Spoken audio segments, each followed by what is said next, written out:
Good morning, Ultimate Business Support Community, and another Monday, getting our week off to a great start. Always gets me going, and I can't wait to deliver the topic this morning. You guys were wondering who the special guest would be, but I thought, well, I'll give you some insight around a topic that I ran a full-day seminar for last year. It was called Booked Out 7 Keys to a Full Speaking Calendar, and I thought you might like a condensed version if you like. Before we get going, let's get a couple of hellos in the question box, making sure that you can see the PowerPoint because there will be a few more slides than normally here. Hey, Trish, nice to see you on the call. And quite a few of you on there, quite a few coming through live stream, and I'm sure there's going to be a lot more views of this later on. A really hot topic, obviously. It was almost like one-sided when I gave you guys the option as to what to choose for today. Hey, Andrew, nice to see you as well. Cool. All right. So post questions, ask me anything, seek for clarification. But basically, we're going to go pretty much hard, full on, because I have got to condense such a huge amount of content within this one call. So speaking, wow, everyone wants to do it. It's one of the rock star ways that you can stand out. A little while ago, I heard that a Rockstar website showcases you as a speaker, as an author, and as a person who has been in the media. And that you should sort of tone down the coaching, mentoring, facilitation side of things and really, put it out there that you're one of those three things: authoring, speaking, and media. Hey, Gerda, nice to see you on the call as well. She's waiting for probably for her flight back nicely. Okay, awesome.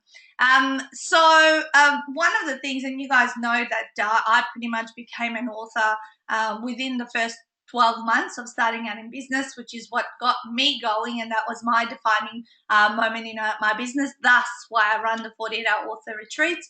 But really, what I teach my authors once they have got that book in hand and having that business card on steroids is that absolutely they should go out there and leverage it. And what a faster way to build a business than to go and do speaking gigs and be seen as that expert, and obviously sell quite a few of your books to the people who see you speak, as well as win over more opportunities. I mean, the opportunities I have to really now sift through in terms of what's good, what's not so good, what should I do, what should I say yes to, what should I perhaps not take up fully on board because it's not best suited to me, or perhaps the audience is not the right audience. But when you start out, it's super, super key that you say yes to everything. So let's go and look through what these 7 keys to a full speaking calendar are. And these are not invented from anywhere or seen on any website or copied down. These are purely actually what I have been doing over the last 6 years to become more and more booked out year after year. And many of you may be aware of that I am on a journey, and I set a goal last year on our Christmas to New Year's webinar when we reveal all our goals for the following year with our communities, that I set a goal that I would speak at 100 events. Now, what does that mean? Well, of course, speaking events that I'm getting invited to speak at, as well as my own events that I host. Obviously, I fill the room or someone else fills the room. Nothing else counts, because I certainly still attend networking opportunities. I have lots of podcast interviews, online kind of stuff that I do. Probably would, in addition with those, I would do 200 a year. But this is purely from my own, whether I'm speaking at an event or I have hosted it myself. And so these are the kind of things that I have been doing and consistently continue to do. By the way, hello everyone who's on live stream. More and more people are joining as I'm talking. But the very first thing that I started doing, and I guess the order of these that I'm telling you is probably the order of how I started and where I started with whichever key or strategy. And number 1 says relationships and networks.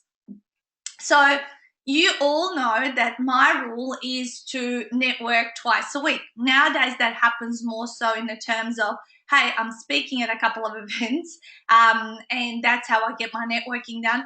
And what a fantastic way to showcase yourself to everyone in the room if you end up being the speaker, because if you are the speaker, those that are relevant to you will contact you afterwards, and those that are not, perhaps, they'll just talk to the other people, which means that it's better to be the speaker than just a participant, because who knows who you're gonna start and bump into and start talking to, and whether that'll be a valuable relationship.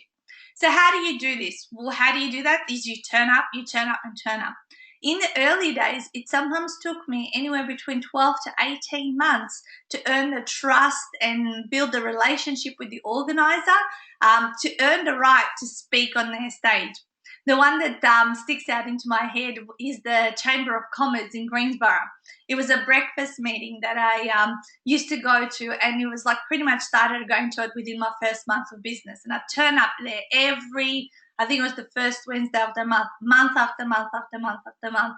And they'd ask for speakers, and 2 or 3 times I'd always put my hand up. Yep, I'd speak, and I'd never get chosen. But that didn't stop me from asking, because one day my turn came around, and I did get to speak there 18 months later. Now you're probably thinking, geez, that takes a long time. Well, it's about actually having dipping your toe in many different places and turning up. So, of course, heavily networking in lots of different places, so that one day when you do have built those relationships, you will also have achieved a certain amount of credibility and trust within the people within those groups. So therefore, they will put you up. Now, what counts as a speaking gig? I always say anything that's 10 minutes or more. And one key goal that I set up in my first, I think it was after 6 months of being in business, I set up a goal. And the goal said that I would speak 5 times every quarter that year. And that by the end of that year, I would have spoken 20 times. Now, remember, that goal for this year is 100 times. So you start off small. For you guys, it might be 3 times. It might be once a month. And then you would have spoken or achieved, speaking at 12 different places with no less than 10 minutes for your spot. So that year, I ended up speaking actually a total of 30 times. Can you believe it? I couldn't believe it. And that is the year where my steep learning curve on how to become more comfortable on stage, how to externalize what I was saying, became so easy. And after those first 12 months, I grew, but the exponential growth happened at the front end, and then year after year after year, it has become just a lot easier. And of course, I refined my skills, I adjust different things, but it was in those first 12 months that I kept turning up, kept asking if I could be a speaker in certain spots, and not just, I guess, waiting for other people to give me the speaking gig, but I also took up I took responsibility and actually hosted a few of my own events, which meant that I would stand up in front of 5 to 7, 8 people, but who cares? I got used to standing up, and whether they were small, medium, or, they were hardly large at that early stage. They were always under 10 people, but I generated the speaking activities for myself and hustled to get people into the room to listen to me. So it was a mixture of those kind of things where I took responsibility for filling the room, and then, of course, in turn got others to do it for me. Okay, key number 2 is I'm just going to keep an eye on the time on my computer here, making sure that I'm pacing through this. What's your unique value? So how do you stand out? We can see a little picture here of lots of smiley faces that are blue, and then the yellow ones in the middle. So what's your hook? What are people really curious about knowing, and how do you do it a little bit differently from everyone else so that it makes you different?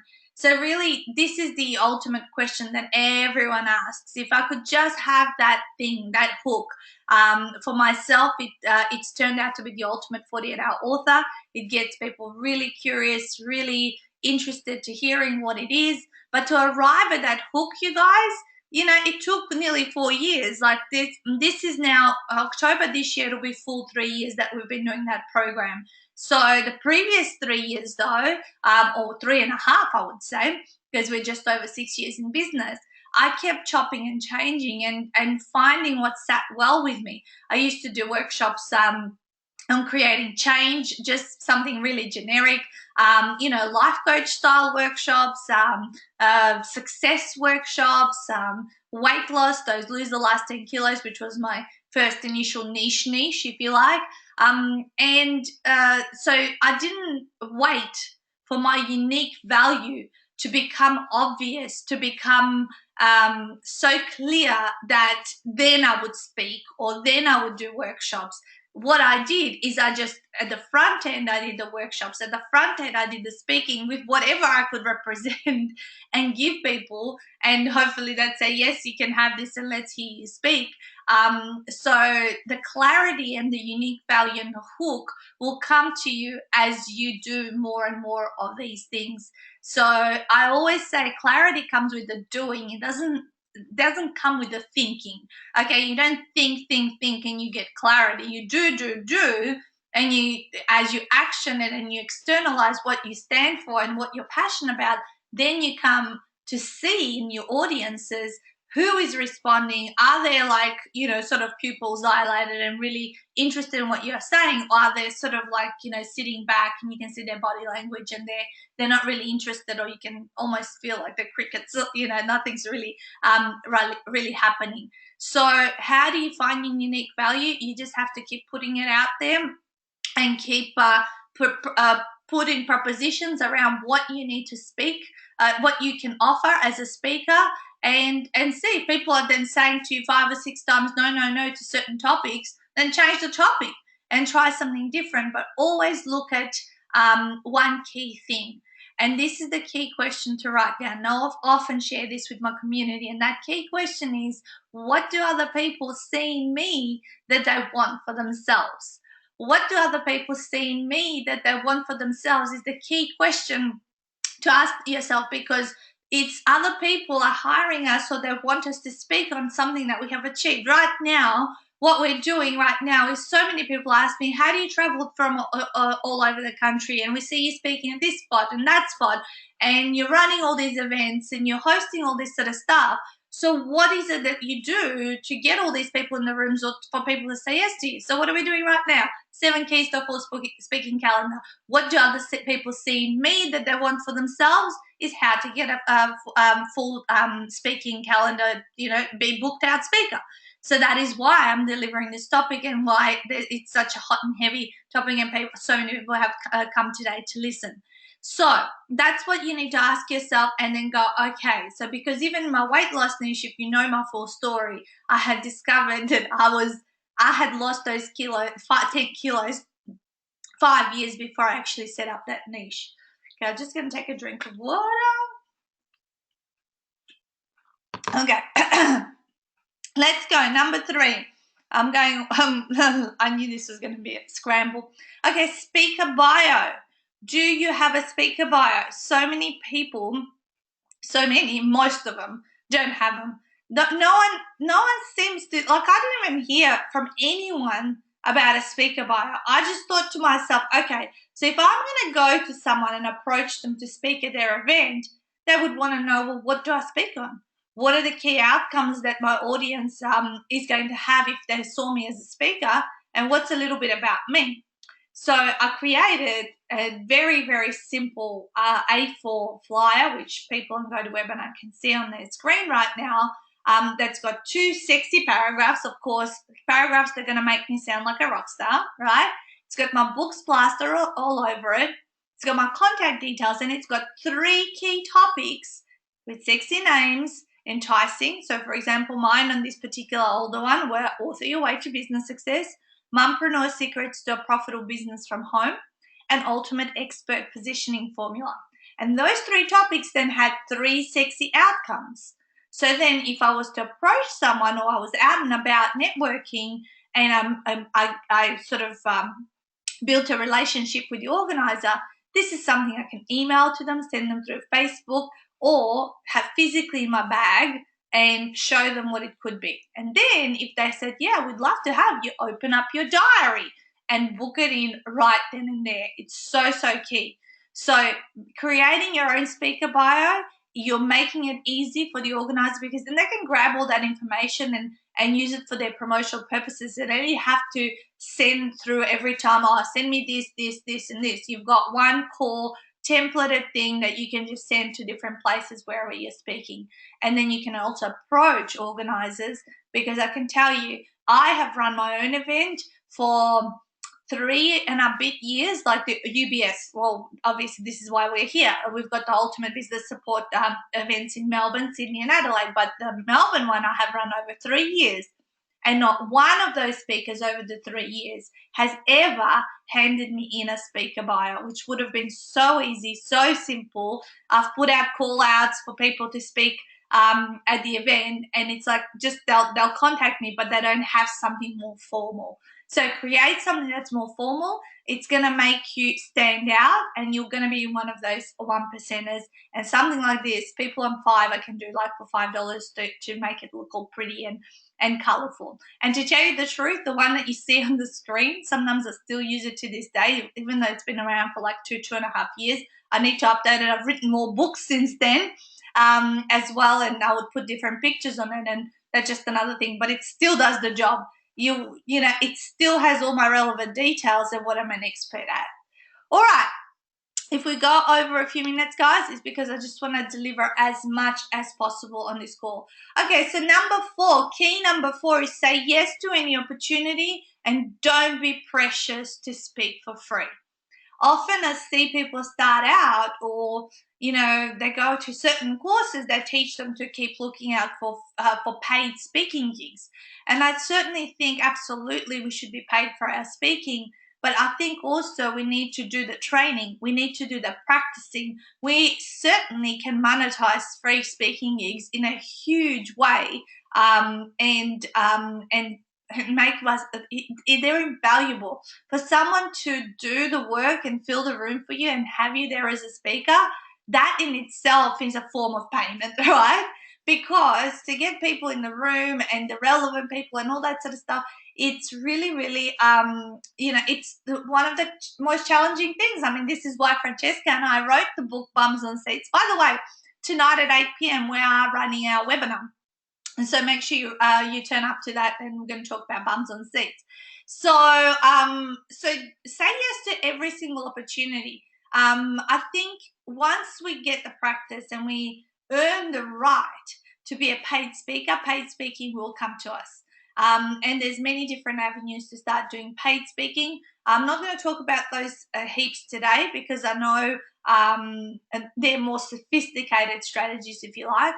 But my own situation, how it started to happen, it literally fell in my lap. I had done so much speaking, put out lots of media, obviously wrote my books, and one day I just received an email that said, is Natasha Denman available for speaking, and what are her rates? And I went, okay, Natasha Denman, yep, she's available for speaking. What are her rates? And then I had to go back to my Professional Speakers Association buddies and say, what do I do here? What do I charge? And how do I put in a proposal and all this kind of stuff, which was awesome. So now I've been doing quite a bit of professional speaking, and was approached by a speakers bureau a couple of months ago, and I'm set up with them. So now they're seeking out different paid speaking opportunities for me while I still run the core of my business, which is Ultimate 48-Hour Author. So say yes to anything. Any podcasts you get asked to be a guest speaker at, they're also speaking opportunities. I don't count them as the face-to-face ones. I think online opportunities can be generated, well, I don't know, for me feels a little bit easier. And running your own webinars and things like that, that's where you can get practicing. But there's a different energy and a different feel for whether you're online or you're offline. And certainly both need practice, because online, like we are right now, it can feel really weird. Not many people say talking back at you, everyone's sitting there and listening, and you kind of feel you're on your own. You're not really sure to calibrate the energy of what's happening with everyone at home. But offline is where you really got to, step up, and you're on show, front and center, and really need to have the ability to think on your feet. I mean, in both cases, it's just a different energy and a different feeling. So say yes to any opportunity. Don't be precious to speak for free. Ask anywhere. Put yourself forward. Most people actually, why they don't get as many speaking gigs is they don't ask. They don't ask. Well, if you don't ask, you're not going to get. So 9 out of 10 times, if you ask, you're more likely to get it, even though you might go through a series of no's. But then only 1 out of 10 times you're likely to be asked. Now, when you have built your credibility enough that you are standing out and you are a seeked out speaker, then you can play on the fact that you will be asked to be a speaker. And then you can, be a little bit more like sort of the ball is in your court. But when you're brand new, you need to be more proactive. You need to follow up. You need to ask. You need to have your bio ready. And you need to put your foot in so many different ponds to get one opportunity to come out. Because if you're just sort of waiting on one opportunity and you're not, you sort of set your heart on it, it's not going to, it ain't likely going to happen, and you're going to end up heartbroken. So make lots of decisions. Say yes to everything, because out of those things, maybe 10 or 20% will come through, and they're the ones that are going to start your business going as a speaker. Okay, key number 5 is follow up. Stay connected and ask to be connected. Okay, so we talked about this last week on the networking strategies live stream that I did in the group. Was it on Thursday night, I think?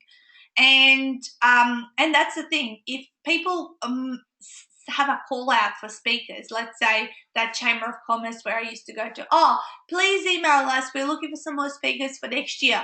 So what do, I get home, I jump on the email, and while it's on the same day and they've asked for the request, I put in my proposal of being a speaker. Of course, I stay connected with the organisers and the people from those events on social media.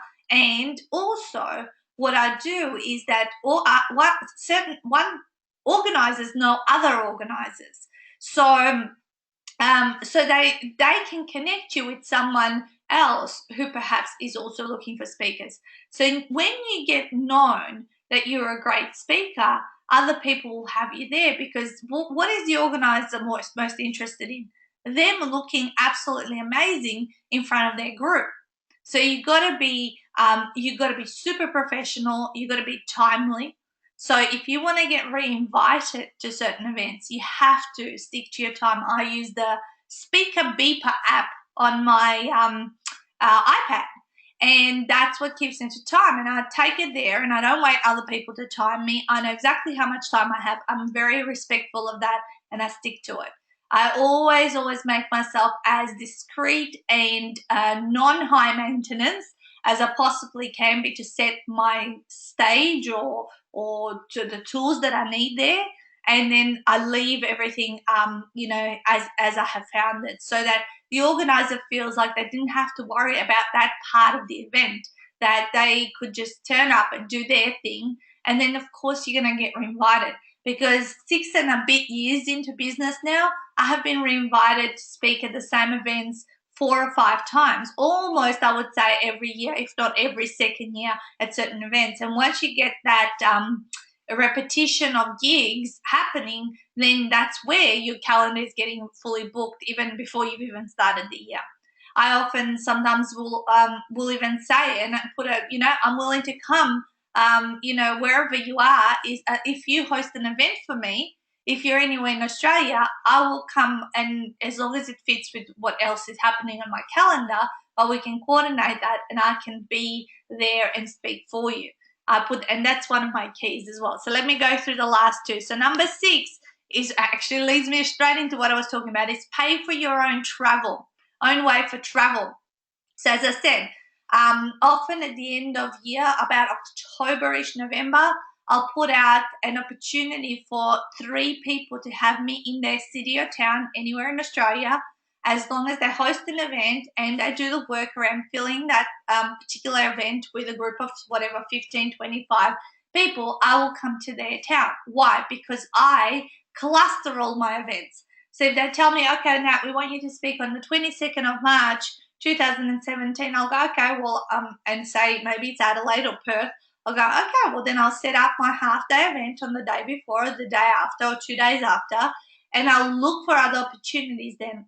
And I can tell you, for the last 3 years since I've been really heavily traveling all over Australia, I often have 3 to 4 gigs whenever I go into one spot. So it starts off like that. And so people then go, but I don't have the money to pay for my own travel. That's what I thought of as well when I started going. I go, oh my God, and I've got to pay for this and this and this and this. I mean, this is costing way more. But once I started to see the return on investment that turning up live and building relationships with people in the room had, it's just a no-brainer. It's just a drop in the ocean now of the value that I bring home from all those traveling experiences and the people that I get to meet in the other states and the relationships that I can maintain. So that's the thing. Cluster your events whenever we go. For example, Francesca often comes to Melbourne and I'll go to Brisbane, and she goes, what dates are you coming? I'll look out for some speaking gigs, or I'll talk to some people to have you as a speaker. And vice versa, when she comes over here, it's the same thing. It's like we want to find each other 3 or 4 gigs, and that's what happens after a while. Once you meet other people who are great as speakers, they know and have relationships with certain organisers, and because generally they won't be, say, asked again very quickly, it's great for them to have someone to recommend. So who can you buddy up with that is also speaking that will be able to refer you to certain organisers or people who run events to have you there as a speaker. All right, and number 7, as I can see our time is very quickly winding down, is start your own event group. So Francesca often, she teaches people how to start up their own meetup group. I, for myself, started the Ultimate Business Support Community. We've been around for 3.5 years now. And we have been running the Melbourne event for same time, pretty much 3 years and 2 months. It's only like a month or 2 different from the online group. And that gives you a speaking gig every single month. Love you, Sam, too. So every single month, I get to, I've now passed over the leadership of that to Jane and Rod. But every single month, I would speak at my own group. So I certainly would have a guest speaker, but I would also be positioning myself and practicing and developing my speaking skills by having my own group. Even now, when I go and to the UBS nights with Jane and Rod, I say I'm going to do a hot seat section there at the end after the key speaker. And when I do a hot seat spot, I still get to practice and be in front of an audience and add value and all that sort of stuff, and still have that little gig, if you like, within the group. So starting your own event group, again, gives you that consistency of turning up somewhere, working hard at getting people in the room, and having all of those things happening that are going to, by the way, you can have then invite certain people to be a speaker at your own group, and vice versa. They'll invite you, if they're an organizer of their own group, to be a speaker. So you can do almost speaking gig swaps. So there's so many different things that you guys can get involved with. It's not easy. Put it this way. It's not easy. There's not magic bullet. These were not like a magic bullet kind of keys that I'm sharing with you. They're sort of get your hands dirty, go out there, turn up, meet people, have relationships, meet the organisers, start your own group. You know what I mean? Travel. You know, it takes you away from the family and everything, but it's going to get you a result, because I'm 66 speaking gigs in of my goal of 100, and we just clicked over the halfway mark. Am I going to hit that goal? I'm pretty sure I am. And even I'm going to Europe for a month, and really nothing, like, I've got moments in the year where not much is happening. And I'm having, like this year, I'm actually doing 100 events in 8 months, not in, Anthony, oh shit, we need to read real people. Yeah, you need to meet real people, unless you want to become just like an online speaker. You're funny. You distracted me. That was too funny. All right. I've had enough. That's enough. It's 9:30. I'm just going to tell you very, very quickly. I hope this has been valuable. Actually, I'm happy to stick around, you guys, for about 5 or 10 minutes. Why don't you while I'm telling you guys a little bit about the upcoming UBS events, because I always do this at the end of the call, post any questions or comments up in terms of if you're curious about something that I've said, because I know you've been probably sitting there intensely writing lots of notes and listening to me flying through this content. I'm going to tell you about the groups, and then you put up some questions. All right. So a few of the UBS live events, I'm just going to put the links in the chat box of the GoToWebinar. Sydney and Adelaide are happening on the 19th of July. Hang on, I'm just trying to copy this link. Hopefully it'll let me. Oh, you know what? I'm just going to copy this whole slide. How's that? So I don't do all of them separately. And everyone on GoToWebinar will receive them. Here we go. So we've got the Sydney one, we've got the Adelaide one, and we've got the Melbourne one. So Adelaide and Sydney are on 19th of July, and we have got Melbourne on the 28th of July. The last thing that I've been telling you for a couple of weeks, it's only a week to go to our next Brand Accelerator Masterclass, which is a 2-day massive training that I do 3 times a year. And the investment is just $247. And it's happening next Tuesday. Francesca's speaking at it. We have Con, we have Stuart, and I am delivering slightly different focus on the content because I get bored with my own same style of delivery. So I'm shifting it up. And day 2 is something special. It always is something special. Last time we had face painting. Time before we had fancy dress. I have got the new theme, but I'm not revealing it. So that's 19th and 20th of July, 9 to 5 in Doncaster. It's just $247 for a lifetime attendance of any master classes. My last slide, here's one of my favorites, and it says, you must be willing to do what others won't do to have what others won't have. All right, so I'm going to handle a couple of the questions now. That was some of the logistical things I needed to share with you. Cool. Trish is saying, I will send you my speaker bio. Cool. And Elaine says, love the steps you've given us, Nat. Thank you so much. It's my next step now. Where can we access the recording? So this live stream obviously is going to be like in the group. I think my VA, I'm going to get her to put it up as a vlog as well. But obviously on my YouTube channel, guys, under coffee chats, it's a live public playlist. They're all public, so the coffee chat will be uploaded with the slides that I actually used on GoToWebinar. So it's been a massive, I think, content-rich morning, and I trust that I will hear that you've gotten a certain speaking gig because of a certain strategy that you have used. But yes, you got to go out there, as Anthony says, you got to meet real people. People have to meet you. You got to present well as well. Something my husband said the other day is, he goes, you know what? He goes, you do need to spend a lot of money on clothes and shoes and stuff like that. He goes, you're a speaker now. I mean, not just now, but he goes, because you speak, you're always in the public eye. You've got to be out there. He goes, you've got to look presentable. He goes, so I don't mind, seeing you spend, buy lots of outfits and maybe even just wear them 2 or 3 times.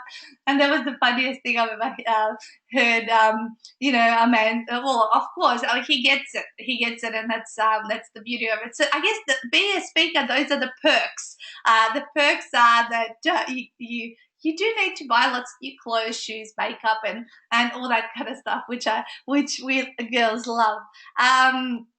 Thanks, Trish. Trish says, thanks for your information and sharing your story. My pleasure. All right, guys, I am off to make a quick coffee, and because these coffee chats obviously don't have me having coffee here, right? Because I couldn't speak drinking coffee, but I will go make one, and I'm going to go mentor my UBS leaders, and then prep my last 2 August authors, and have a great start to the week. All right, guys. Love you and talk soon. Bye.